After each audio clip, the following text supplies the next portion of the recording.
ये स्क्रीन पर देखिए इस चार्ट को, और यहाँ पे जो दशा चल रही है अभी, तो अब तो ये वाली दशा में आ गए हैं। और इसको भी डेट नोट करिए, अक्टूबर तक, 25/10/23, ये अक्टूबर तक यहाँ तक ये रहेंगे सन और जुपिटर। तो जुपिटर ज़्यादा करेंगे क्योंकि जुपिटर का पीरियड चल रहा है। और अगर उसके हम नीचे देखते हैं तो जुपिटर के सन और जुपिटर के अंतर में ये वाली जो डेट है इसको नोट करिए, ये जुलाई तक चलने वाली है वीनस की। उसके बाद फिर सूर्य आ जाएंगे, फिर वो 8 तक रहेंगे, 17। उसके बाद में चंद्रमा, फिर मंगल।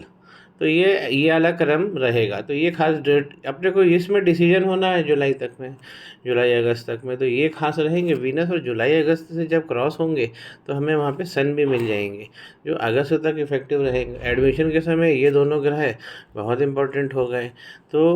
तो यहाँ पर जो वीनस है इसका तो हमने काम कर ही दिया है ना। यहाँ पे 6 डिग्री पर बैठे हुए हैं, यही कमज़ोर है।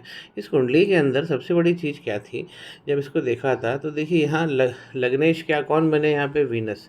तो वीनस और इसका तो अच्छा कॉम्बिनेशन होता है। यहाँ मरकरी भी कमज़ोर है, और बुद्धि में ये सब चीज़ें -9 होने ही चाहिए, नहीं तो बड़े कंपटीशन में ये फंसा देते हैं। अब ये लक्ष्मी नारायण योग तो बन गए यहाँ पे। फिर अब सूर्य ने चंद्रमा को अपने पास में पकड़ लिया, तो इसका जन्म जो हो गया वो अमावस्या के पास में हो गया, तो अमावस्या का योग लग गया इसको। तो चंद्रमा, इसीलिए मैंने बोला था कि पढ़ाई जब ये करे तो इसके पास में पानी ज़रूर रख दिया करें, तो चंद्रमा इसके अच्छे रहेंगे इसमें। अब दिक्कत इसके अंदर क्या है, कौन सा घर है इसमें अच्छे प्लेनेट बैठ गए, 3 प्लेनेट अच्छे हैं, ये इसको तो हम चलो मैनेज कर लेंगे। अब घर के स्वामी कौन बन गए, घर के स्वामी बन गए गुरु। और गुरु जाकर कहाँ बैठ गए, यहाँ पर बैठ गए। डिग्री कितनी है, हाईएस्ट डिग्री है। तो इसलिए पढ़ाई और ज्ञान ये सब अच्छा रहेगा। और गुरु कौन सी इसमें बैठे हैं, 6 नंबर, या 6 नंबर यानी कन्या राशि। कन्या राशि में शत्रु होते हैं, क्योंकि कन्या को हम सुंदरता में लेते हैं, और लेकिन गुरु ज्ञान है, तो इसलिए शत्रु राशि में। और फिर 12वें है गुरु। तो गुरु कौन कौन से घर का प्रतिनिधित्व कर रहे हैं, एक तो ये वाले और एक तो ये वाले। तो अकस्मात चीज़ें मिलेंगी इसको जीवन में। हम नौकरी भी कौन से घर से देखेंगे, इसी घर से, तो गुरु इसको देख रहे हैं 12वें घर से। तो इसमें संघर्ष रहेगा क्योंकि 12वें घर के गुरु हैं, और शत्रु राशि में बैठे हुए हैं। अब ये प्लेनेट जो पराक्रम का है वो जाके 12वें में चला गया है ना, व्यय में चला गया। तो पराक्रम क्या हो रहा है यहाँ पर, व्यय में चला जा रहा है। तो खूब पराक्रम होगा व्यय में। मैंने आपसे अपन ने डिस्कस किया ही था कि गुरु 6, 6, 8 और 12 इसमें बहुत तंग कर देते हैं। सीधे रास्ते तो चलने ही नहीं देते हैं गुरु, तो बहुत तंग करते हैं और स्ट्रगल करके फिर होता है। अब इसके साथ में क्या होगा कि ये प्लेनेट जब जाके यहाँ बैठा तो उस घर का कैरेक्टर ही ख़राब हो गया। तो ये 4 प्लेनेट जो है ये क्या शापित घर में पहुँच गए, तो यही दिक्कत हो रही है। दूसरी चीज़ है कि राहु जो हैं वो यहाँ से, ये 7वीं हुई, ये 8 और ये 9, तो राहु भगवान भी इस पे आ गए, पराक्रम के भाव पे। इन प्लैनेट्स को पकड़ लिया, सबको देख लिया 9वीं दृष्टि से। और राहु बैठे कहाँ हैं, राहु बैठे हैं पहला नंबर लेकर। और ये कौन सा घर है, ये सोशल रिस्पॉन्सिबिलिटी और सोशल। हम जब सोशल से जुड़ते हैं, जैसे हम करियर बना रहे हैं, धन कमा रहे हैं, तो एक स्टूडेंट नहीं जुड़ पाता, वो फैमिली और पढ़ाई से जुड़ा रहता है वो। तो सोशल कौन होता है, सोशल प्रोफेशनल लोग या नौकरी करने वाले, वो लोग जाकर वहाँ कर्म कर रहे हैं। तो ये वाले घर में क्या होगा, दिक्कत होगी।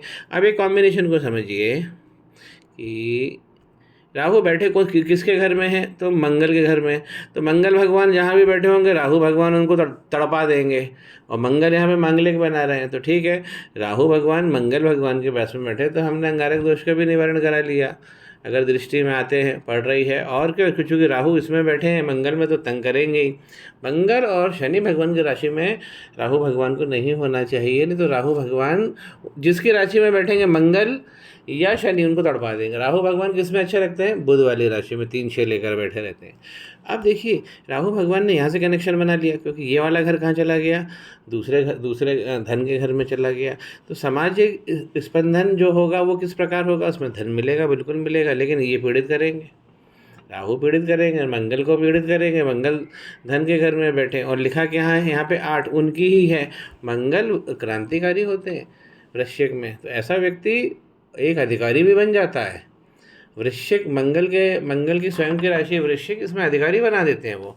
मंगल की डिग्री एकदम युवावस्था के मंगल है, जोरदार मंगल, राहु भगवान ने पीड़ित कर दिया।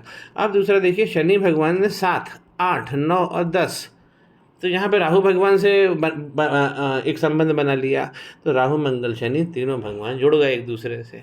यहाँ पे पहले ही चीज़ बहुत ज़्यादा डेंजरस है। एक डेंजर ये है कि जाके 12 में बैठ गए गुरु। तो इसी का हम इसी में और आगे बात करेंगे। और शनि भगवान का ये देख लेना, राहु भगवान को 10वीं दृष्टि से देख रहे हैं राहु भगवान को। नवांश में क्या हो रहा है कि नौकरी वाला जो घर है, ये नौकरी वाला घर है। या राहु भगवान ने क्या किया, ये इन दोनों प्लैनेट्स को पकड़ लिया। और ये छठा भाव में तो इतने अच्छे प्लैनेट्स होने नहीं चाहिए, मरकरी और वीनस। फिर बुद्धि पर डेंट लगेगा, यहाँ पर बुद्धि दूसरे रास्ते चली जाएगी। वीनस पहले ही कमज़ोर है, मरकरी वीनस 5-5 डिग्री पर है, वीनस तो 3 डिग्री पर है। तो अपने को इनको बढ़ाना है और जाके छठे भाव में बैठ गए। राहु भगवान अलग से पीड़ित कर दिया है। अब यहाँ पर एक ये शापित दोष जैसे ही लगा, माफ़ कीजिए अंगारक लगा। तो अंगारक कहाँ लगा, 12वें घर में। तो ये बहुत सारे दुखों से गुजरेगी। मतलब हेल्थ वाइज मैंने आपसे बोला इसकी हेल्थ का ध्यान रखना है। और इसके मांगलिक कार्यक्रम में बहुत सारी दिक्कत आने वाली है, तो ये भी आपको करना। और मंगल और केतु जिसके साथ में बैठ जाएंगे अंगारक का, तो ये सूर्य को यहीं ख़त्म कर दिया। अब सूर्य की महादशा चल रही है। और नवांश क्या होता है, नवांश तो वर्तमान का पीरियड होता है, ये तो जड़ होती है हमारी। तो नवांश क्या बोलती है कि सूर्य की दशा तो वहाँ चल रही है जो मैंने डिफाइन करा स्टार्ट में। तो सूर्य यहाँ पे 12वें में बैठ गए, गड़बड़ हो गए नवांश में। सूर्य की औषधि करनी है और साथ में अंगारक भी बगल में बैठा हुआ है, इसलिए ये महादशा डैमेज हो गई 2026 नवंबर तक। इसलिए हमको अपने प्रयास बढ़ाने हैं। गुरु यहाँ बैठे हैं, अंत में सब दे देते हैं। ये यहाँ पे अच्छे भी हो रहे हैं गुरु, देखिए, लेकिन ये जड़ है तो प्रयास बहुत अच्छा होगा। मैंने इसलिए बोला कि ये नंबर बहुत अच्छे लाएगी क्योंकि ये है, लेकिन सिलेक्शन होना चाहिए। इसलिए अपन ने बगलामुखी माता का मंत्र भी लिया था। अब तो ये वाला जो कॉम्बिनेशन है, अब इसमें एक और थोड़ा सा गड़बड़ है कि नवांश में एक तरह से कालसर्प का विवरण हो रहा है। देखिए आप, ये सारे प्लैनेट आ गए, इस तरफ खाली है। और 5वां घर जो होता है विद्या का, ये देखिए ये भी किस में आ गया है, ये भी कालसर्प के फंसे में आ गया है, इस तरफ जो खाली हो गया पूरा। और ग्रहों का मूवमेंट किस तरफ से हो रहा है, राहु भगवान की तरफ से इस तरफ से प्लैनेट घूम रहे हैं, माफ़ कीजिए प्लैनेट इस तरह से घूम रहे हैं।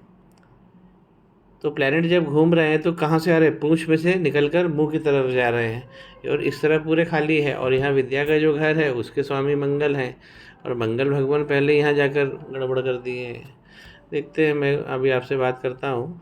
ये तो एक बेसिक्स था जो अपने को यहाँ पे दिख रहा है और इसी बेसिस पे अपन को डिसीजंस करने हैं। इसलिए गुरु का अपन ने वो बगलामुखी माता का वो बना दिया था कि ताकि चारों प्लैनेट्स जो इनके स्वामी हैं उनका मंत्र बन जाएगा, तो ये बहुत अच्छा हो जाएगा। और ये चारों को यहाँ पे बल मिलेगा। राहु भगवान की दृष्टि उनके बल को ख़राब कर रही है, और राहु भगवान की दृष्टि खतरनाक होती है, मंगल वाले राहु हैं, तो इसलिए ये तगड़ा पॉइंट लगा हुआ है। बेसिक इसी पर अपन बात करेंगे, आप चिंता मत करिए, इलाज अपने पास सब होता है। और ब्रह्मचारिणी माता का मंत्र आपको करना है, या देवी श्री गणेशाय नमः बोल के, या देवी सर्वभूतेषु ब्रह्मचारिणी रूपेण संस्थिता नमस्तस्यै नमस्तस्यै नमस्तस्यै नमो नमः। संकल्प में आपको ये बोलना है कि माता ये मंत्र मैं अपने बच्ची के उज्ज्वल भविष्य पढ़ाई में जल्दी सिलेक्शन हो जाने के लिए कर रही हूँ।